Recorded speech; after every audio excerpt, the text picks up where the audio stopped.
Good morning and Happy New Year. I'm always glad when a new year starts because I always think, I wonder what exciting things are going to happen this year. Now, I was wondering if in your house you keep track somewhere of how tall you're growing every year, like maybe at the corner of a wall or something. You know, it's fun to see how much we've grown from year to year. But you know, there's other ways that people grow too, and that is that people grow in their faith. And we're going to find out that Abraham and Sarah still have some growing to do, and God is going to test them, a test for their own good to help them to grow.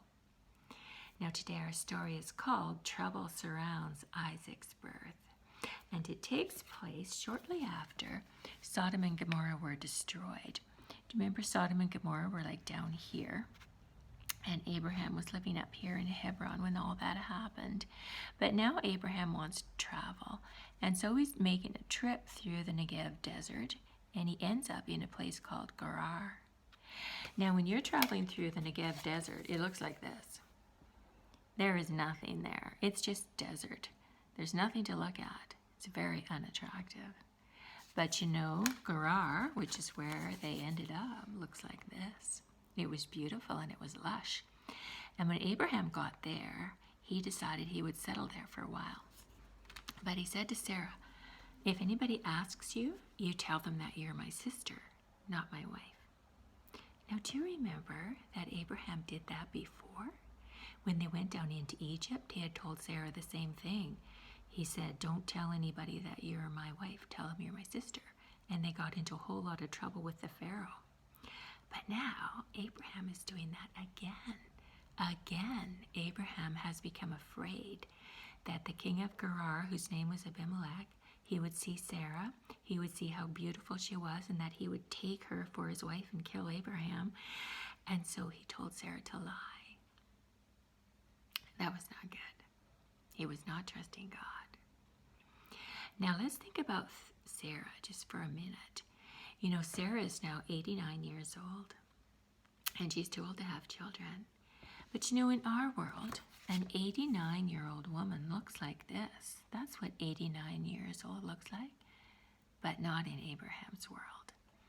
At the time when Abraham was living, people lived much longer than we do, and so they aged much slower. So Sarah didn't look like that. At 89, Sarah looked something like this. Abraham was very wealthy, and Sarah was very beautiful. And so when Abimelech saw her, and she said she was Abraham's sister, then he took her into his palace right away. He said, I'm going to make her one of my wives. Well, do you ever have a bad dream, or maybe even a nightmare? Well, Abimelech did. That very night, he had a nightmare. In this dream, God came to him and said, Abimelech, you are a dead man, because that woman you have taken is a married woman. Well, Abimelech in the dream said, how is this my fault? I didn't know that. She said she was Abraham's sister. I haven't even touched her. I haven't done anything. I haven't taken her for my wife. And God said, I know you haven't. I kept you from doing that. But now you have to return Sarah to Abraham, and you have to get Abraham to pray for you. Because if you don't, then know this, that you will die, and everyone who belongs to you, your wife, your children, servants, everyone. Well, in the morning, Abimelech told his servants his dream, just like you and I would tell someone when we have a bad dream. He told his servants what he had dreamt, and they were terrified. So Abimelech called Abraham up into his palace, and he said, what have you done? Why have you lied and told me that Sarah is your sister when she's really your wife? Abraham tried to make up an excuse, but there is no excuse for sin. And Abraham had to confess before Abimelech and before God that he had sinned and lied about Sarah. Well, then Abimelech, he gave Sarah back to Abraham, but he also gave Abraham oxen and sheep and money, just to prove to him and everyone else that he had done nothing wrong by taking Sarah. And he said, you just go. You go and live wherever you want, but go. And so Abraham did. Do you know what the Bible says in 2 Timothy 2:13? It says, even though we are unfaithful, he remains faithful. It's talking about God. You know, even when we sin and we're faithless, God is still faithful. He just doesn't desert us. Abraham confessed and God rescued Abraham. Now, after this time, when Abraham left Gerar, he went to live kind of down here in Beersheba, in this area here. And then the day finally arrived, the day they had been waiting for 25 years. Isaac was born after waiting 25 years. The promised child had come. Now, there was so much happiness when finally Isaac had come. You know, sometimes we wonder, like, why did they have to wait so long? Why did God make them wait 25 years? Well, you know, the Bible tells us that God answers prayers in different ways. Sometimes the Bible says even before we're finished praying, the answer comes. And other times it comes quite quickly, but then sometimes we have to wait. Sometimes we get discouraged, like Abraham and Sarah did, and sometimes we get impatient, like Abraham and Sarah did too. But you know what? When the answer comes after we have waited for it and prayed and trusted, we don't just get joy when the answer comes, we get double joy.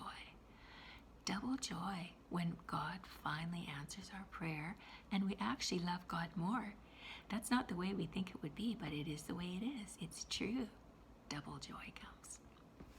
Now, when Isaac was born, everyone was happy, and his name was Laughter. Isaac means laughter. And God chose that name for Isaac. You know, Abraham and Sarah had laughed when God told them they were actually going to have a child, but they laughed again when they did have a child. They had double laughter and double joy when Isaac finally was born. And there was such a great celebration. And like I said, everybody was rejoicing with them. Everyone was happy about it except one person, and that person was Ishmael. Do you remember who Ishmael was? He was Abraham's son by Hagar, who was Sarah's Egyptian slave when they had got impatient and thought they should help God out with his promise. Ishmael was born. Now, Ishmael had heard about, you know, Abraham and Sarah and some promised child, but he thought it would never happen. But it has happened.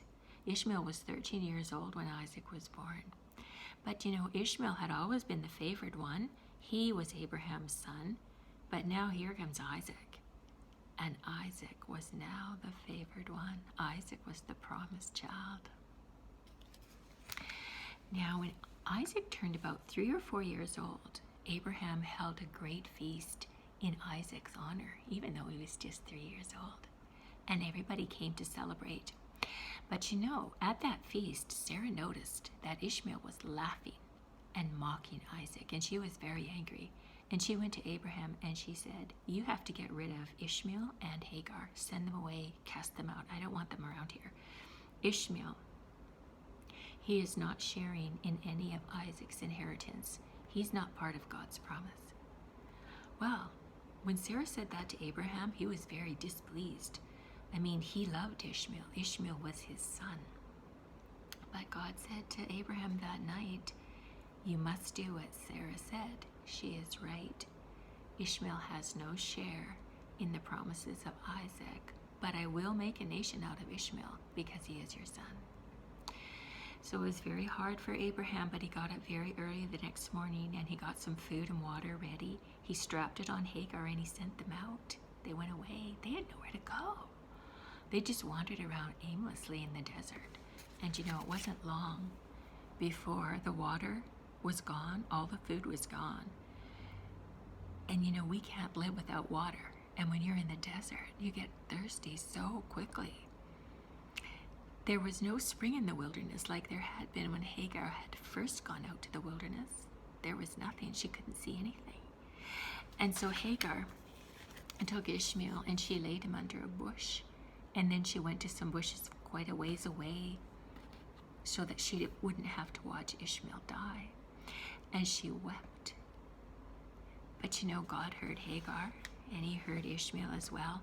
And he said to Hagar, don't be troubled. Get up, lift up Ishmael. I am going to make a nation out of Ishmael. I will look after you. And he opened her eyes and Hagar saw a well. She hadn't seen that before, and she was able to go there and get water. Now, you know, the Bible tells us that Ishmael grew up in the wilderness, and he became an expert with the bow. And God kept his promise and made a nation out of Ishmael. It's the Arab nation. The Arab nation comes from Ishmael. But you know, the Arab nation has never gotten along with the nation that came from Isaac, which is Israel. They fought back then, and they still fight today. Because sometimes sin has very far-reaching consequences. So today in our story, we've learned that God tested Abraham and Sarah to help them grow in their faith, and God tests us too. With little tests, are we going to tell the truth? Are we going to obey?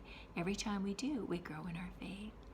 So let's pass those little tests of faith that God brings our way. Help us to remember that he keeps his promises and that he loves us with an everlasting love, and that he is faithful even when we are not. Okay, see you next time.